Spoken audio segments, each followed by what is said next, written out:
surpreso quando vi aquela história parecia de nós dois. Eu entendi que era um sinal, um aviso sobrenatural. Te procurei, não quis deixar mais pra depois. Mas que surpresa, você foi viajar. Não sei pra onde nem se vai demorar. E logo agora essa vontade louca de dizer que mesmo longe eu não deixei de te amar. E as diferenças vamos deixar pra lá.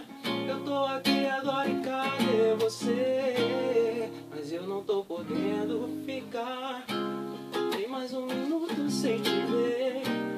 Eu nem podia acreditar quando você foi sem me dizer.